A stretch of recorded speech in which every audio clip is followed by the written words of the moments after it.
بسم اللہ الرحمن الرحیم۔ السلام علیکم۔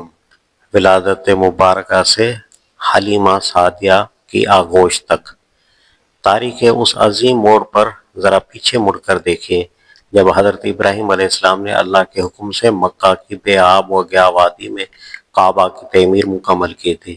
اس وقت انہوں نے اپنے بیٹے اسماعیل علیہ السلام کے ساتھ مل کر رب کے حضور ایک دعا مانگی تھی: اے ہمارے رب، اور ان لوگوں میں خود انہی کی قوم سے ایک ایسا رسول اٹھائیو جو انہیں تیری آیات سنائے، ان کو کتاب اور حکمت کی تعلیم دے اور ان کی زندگیوں کو سنوارے۔ سورۃ البقرہ آیت نمبر 129۔ اس دعا کے صدیوں بعد دنیا کی تاریخ بدلنے والی وہ گھڑی آ پہنچی جس کی تیاری کا حکم خود کائنات کے مالک نے دے رکھا تھا۔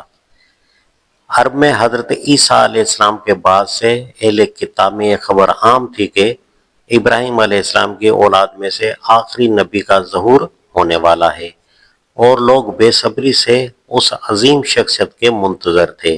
بالآخر عام الفیل، یعنی جس سال کعبہ پر حملہ آور ہونے والے ہاتھی والوں کا لشکر تباہ ہوا، ربیع الاول کے مبارک مہینے میں پیر کے دن نبی کریم صلی اللہ علیہ وآلہ وسلم اس دنیا میں تشریف لائے۔ ولادت کے اس مبارک موقع پر آپ صلی اللہ علیہ وسلم کی والدہ ماجدہ بی بی آمنہ نے خواب میں دیکھا کہ ان کے وجود سے ایک ایسا نور نکلا جسے شام کے تمام محل روشن ہو گئے۔ جب آپ صلی اللہ علیہ وسلم کی ولادت ہوئی تو دادا عبد المطلب کو خبر دی گئی، وہ خوشی خوشی آئے، آپ صلی اللہ علیہ وسلم کو اپنی گود میں اٹھایا اور کعبہ میں جا کر اللہ کا شکر ادا کیا۔ پھر 7ویں دن عقیقہ کیا اور قریش کی ضیافت کی تو لوگوں نے پوچھا: عبد المطلب، تم نے اپنے اس بچے کا نام کیا رکھا ہے؟ انہوں نے جواب دیا: محمد۔ لوگوں نے تعجب سے پوچھا: آپ نے اپنے خاندانی ناموں سے ہٹ کر یہ نام کیوں رکھا؟ انہوں نے فرمایا: میں چاہتا ہوں کہ آسمان میں اللہ اور زمین میں اس کی مخلوق میرے اس بچے کی تعریف کرے۔ غربت اور یتیمی کا سایہ۔ رسول اللہ صلی اللہ علیہ وآلہ وسلم جب پیدا ہوئے تو یتیمی کا سایہ پہلے ہی آپ کے سر پر آ چکا تھا۔ آپ کے والد جناب عبداللہ شادی کے کچھ ہی عرصے بعد تجارت کے سلسلے میں گئے اور راستے میں مدینہ کے قریب ان کا انتقال ہو گیا تھا۔ ترکے میں انہوں نے صرف 5 اونٹ، بکریاں اور ایک لونڈی ایمن چھوڑی تھی۔ یہی ایمن تھی جنہوں نے آپ کی بچپن میں بڑی محبت اور شفقت سے پرورش کی۔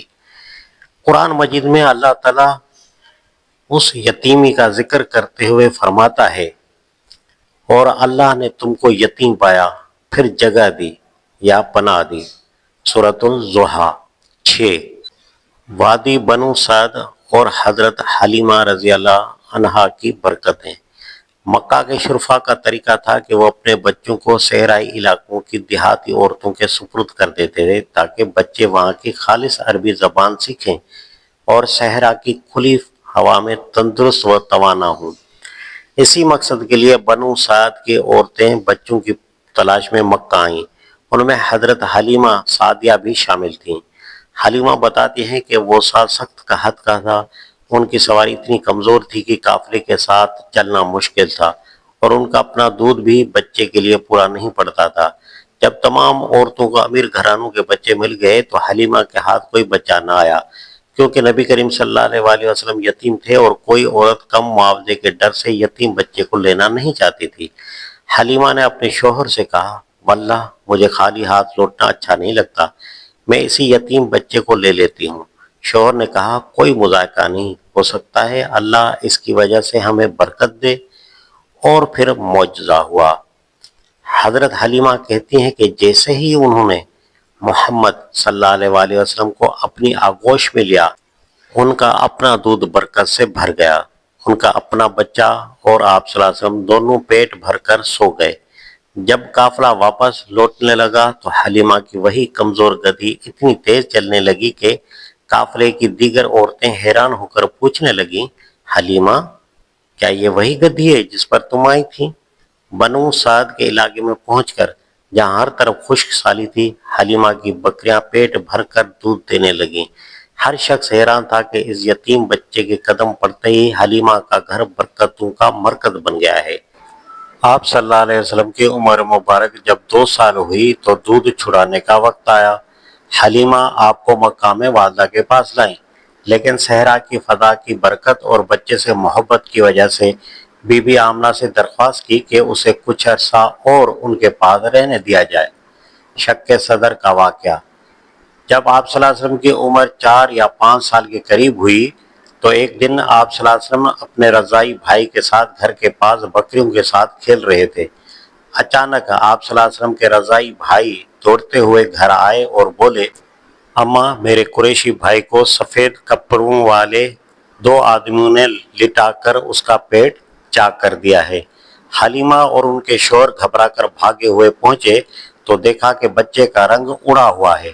پوچھنے پر آپ صلی اللہ علیہ وسلم نے بتایا کہ 2 سفید پوش آئے، انہوں نے میرا سینہ چاک کیا اور اس میں سے کچھ نکال کر پھینک دیا اور پھر اسے سی دیا۔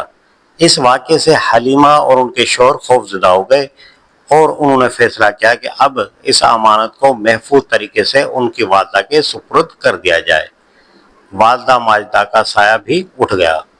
جب آپ صلی اللہ علیہ وسلم 6 سال کے ہوئے تو آپ صلی اللہ علیہ وسلم کی والدہ بی بی آمنہ آپ کو اور ام ایمن کو ساتھ لے کر اپنے شوہر عبداللہ کی قبر کی زیارت اور ننیال بنو نجار سے ملنے کے لیے مدینہ منورہ گئیں۔ 1 مہینہ مدینہ میں قیام کے بعد جب وہ واپس مکہ لوٹ رہی تھیں تو راستے میں ابوا کے مقام پر بی بی آمنہ شدید بیمار ہو گئیں اور وہیں ان کا انتقال ہو گیا۔ 6 سال کا یہ ننھا اور یتیم بچہ جس کے والد پہلے ہی دنیا سے رخصت ہو چکے تھے، اب اپنی ماں کے سایہ شفقت سے بھی محروم ہو گیا۔ ام ایمن آپ کو لے کر مکہ پہنچی۔ برسوں بعد ہجرت کے بعد جب آپ صلی اللہ علیہ وسلم مدینہ سے مکہ جا رہے تھے تو ابوا کے مقام پر اپنی والدہ کی قبر پر ٹھہرے، اللہ سے اجازت لے کر قبر کی زیارت کی اور اپنی ماں کو یاد کر کے اس قدر روئے کہ ساتھ موجود صحابہ بھی رو پڑے۔ دادا عبد المطلب کی محبت اور آخری وصیت: والدہ کے انتقال کے بعد آپ صلی اللہ علیہ وسلم کے دادا عبد المطلب نے آپ صلی اللہ علیہ وسلم کو اپنی آغوش میں لے لیا۔ عبد المطلب آپ صلی اللہ علیہ وسلم سے اپنی تمام اولاد سے بڑھ کر محبت کرتے تھے۔ کعبہ کے سائے میں عبد المطلب کے لیے خاص فرش بچھایا جاتا تھا، جہاں قریش کے بڑے بڑے سردار اور ان کے بیٹے بھی بیٹھنے کی ہمت نہیں کرتے تھے، لیکن ننھے محمد صلی اللہ علیہ وسلم بلا جھجک جا کر وہاں بیٹھ جاتے۔ جب چچا ہٹانے کی کوشش کرتے تو عبد المطلب فرماتے، میرے بچے کو چھوڑ دو، خدا کی قسم اس کی ایک الگ ہی شان ہے۔ لیکن یہ شفقت بھی زیادہ دیر نہ رہ سکی۔ جب آپ صلی اللہ علیہ وسلم کی عمر صرف 8 سال تھی تو دادا عبد المطلب کا بھی انتقال ہو گیا۔ وفات کے وقت انہوں نے اپنے بیٹے ابو طالب کو طلب کیا اور وصیت کی کہ میرے اس پوتے کی دیکھ بھال اب تمہاری ذمہ داری ہے۔ چچا ابو طالب کا سایہ اور برکتیں: ابو طالب نے اپنے والد کی وصیت کو دل سے نبھایا۔ وہ خود تنگ دست تھے لیکن محمد صلی اللہ علیہ وسلم کو اپنی اولاد سے بھی زیادہ عزیز رکھتے تھے۔ ابو طالب کا بیان ہے کہ جب تک آپ صلی اللہ علیہ وسلم ان کے ساتھ کھانا نہ کھاتے کسی کا پیٹ نہیں بھرتا تھا، لیکن جیسے ہی آپ صلی اللہ علیہ وسلم ان کے ساتھ کھانے میں شریک ہوتے تھوڑا سا کھانا بھی سب کے لیے کافی ہو جاتا۔ ابو طالب اکثر اپنے بچوں سے کہتے، تم اس بچے کی وجہ سے برکت پاتے ہو۔ بکریاں چرانا اور محنت کی عادت: اسی دور میں اپنے چچا کا ہاتھ بٹانے اور ان کی مالی مدد کے لیے آپ صلی اللہ علیہ وسلم نے بکریاں چرانا شروع کی۔ آپ صلی اللہ علیہ وسلم بعد میں فرمایا کرتے تھے، اللہ نے جتنے بھی انبیاء بھیجے ان سب نے بکریاں چرائیں۔ صحابہ نے پوچھا، اے اللہ کے رسول، کیا آپ نے بھی؟ آپ نے فرمایا، ہاں، میں مکہ والوں کی بکریاں چند قیرات معمولی اجرت کے عوض چرایا کرتا تھا۔ بچپن ہی سے آپ صلی اللہ علیہ وسلم کے اخلاق، دیانت اور پاکیزہ کردار کا یہ عالم تھا کہ پورا مکہ آپ صلی اللہ علیہ وسلم کی غیر معمولی شخصیت کا قائل ہونے لگا۔ یہ تھی نبی کریم صلی اللہ علیہ وسلم کے بچپن اور ابتدا کی ایمان افروز داستان۔ اگلی ویڈیو میں ہم آپ صلی اللہ علیہ وسلم کی جوانی، تجارت اور خدیجہ رضی اللہ عنہا سے نکاح کا احوال بیان کریں گے۔ ہمارے چینل آسک مودودی کو سبسکرائب کریں اور اس ویڈیو کو صدقہ جاریہ کے طور پر شیئر کریں۔ ماخوذ سیرت سرور عالم صلی اللہ علیہ وآلہ وسلم حصہ دوم از مولانا مودودی رحمۃ اللہ علیہ۔